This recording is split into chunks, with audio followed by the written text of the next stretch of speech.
So I have to say, I'd like to say to you tonight, if there are folks from the industry here tonight, join us.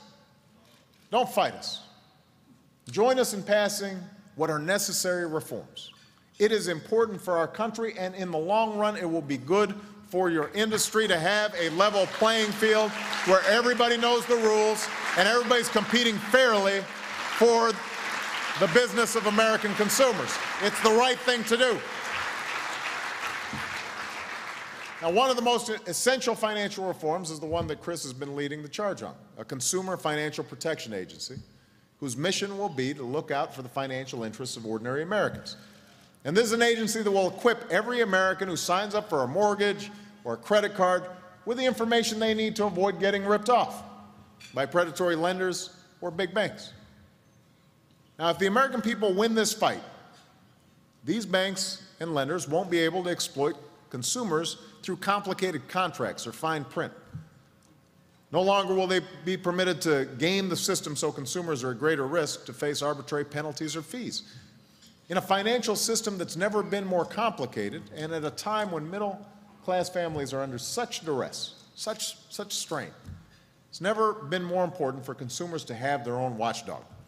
That's exactly what this agency will be. And I have to say, it's predictable. A lot of the big financial firms, they don't like it very much, because confusion among consumers oftentimes means big profits.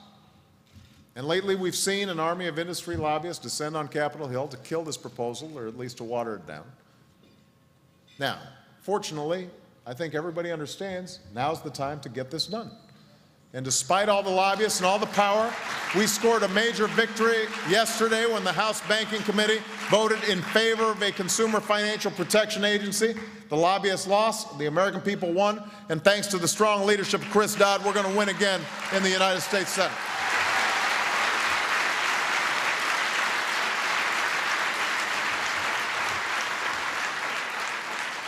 Chris is leading that fight just as he's leading the fight against deceptive and punishing check overdraft fees, and a whole array of safeguards to ensure that hardworking Americans are treated fairly in our financial system. Every resident of this state and every American has a stake in his success. So Chris has a lot on his plate these days. And that's because we're facing pretty big challenges as a nation right now.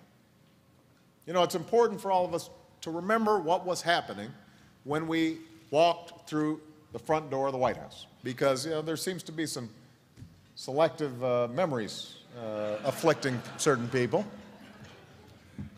We were facing an economic crisis unlike any we've seen in generations. We were losing 700,000 jobs per month.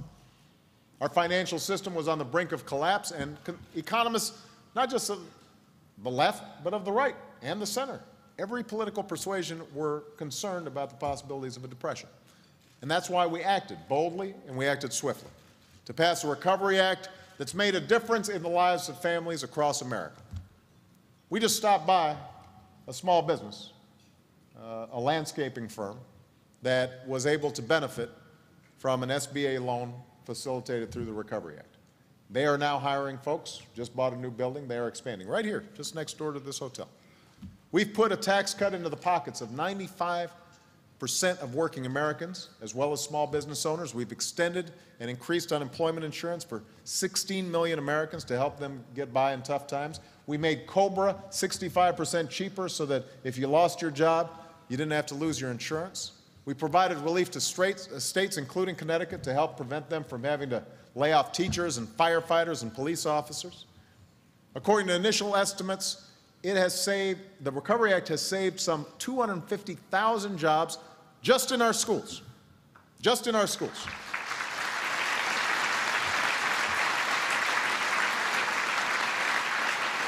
And we've supported more than 30,000 loans to small businesses, which helped create thousands of jobs in the private sector. But here's the thing. The Recovery Act wasn't just about tax cuts, the most progressive tax cut in the history of America. It wasn't just about emergency relief for middle-class families who were buckling under the strain of this recession. It was also the largest investment in education in American history. It was It was the largest investment in clean energy in American history. It was the largest boost to medical and basic research in history, not just American history. It was the largest investment in infrastructure since Eisenhower built the interstate highway system in the 1950s.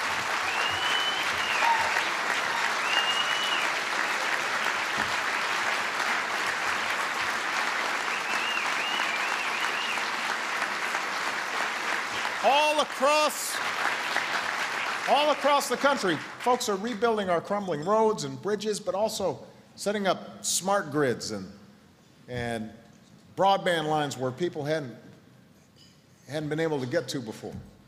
And we didn't stop there. We passed the Lilly Ledbetter Act because we believe women should get paid the same as men for doing the same work. We lifted the ban on stem cell research and restored science to its rightful place in America. We extended health care to 11 million children across this country, 4 million of whom previously had no insurance.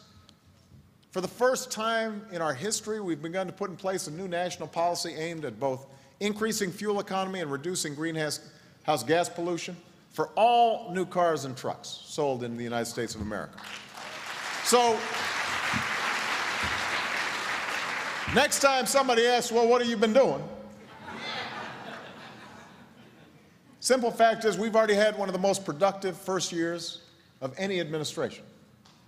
And you helped make it possible.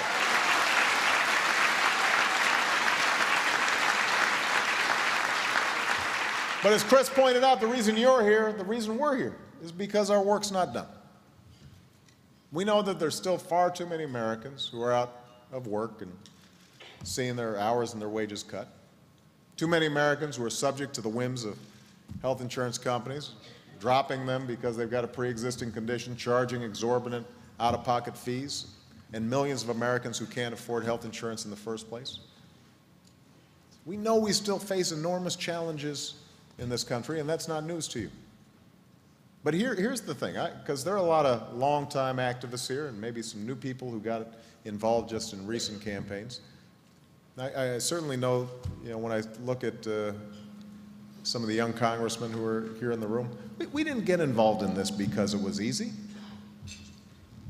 You didn't decide to support our cause because you thought somehow that in a blink of an eye we were going to solve health care or energy or education.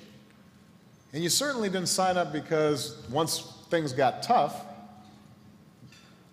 you expected that we were just going to kick it on to somebody else, have some future generation, have some future president, have some future Congress deal with these things.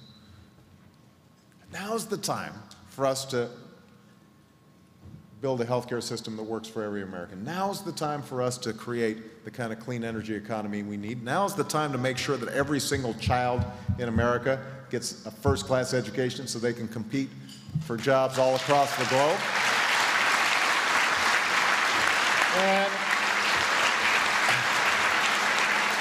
And so we have to combine a sense of urgency with a sense that this is going to be hard. And we should draw energy from the fact that it's hard. We should be invigorated by the fact that it's hard, because that's the sign that what we're doing is worthwhile. The fact that we're able to pull off some things that haven't been done before. And there are going to be arguments about these issues. This is a democracy. It's messy. That's the way it's supposed to be. That's the way it was designed to be. And I want all the non-Democrats who may be watching tonight or may be in the room, surprisingly enough, I want folks to know that I believe in a strong and loyal opposition. I believe in the two-party system where ideas are tested and assumptions are challenged, and I am not always right, and Chris is not always right, and that back and forth, that debate, makes us better. That's how our democracy works.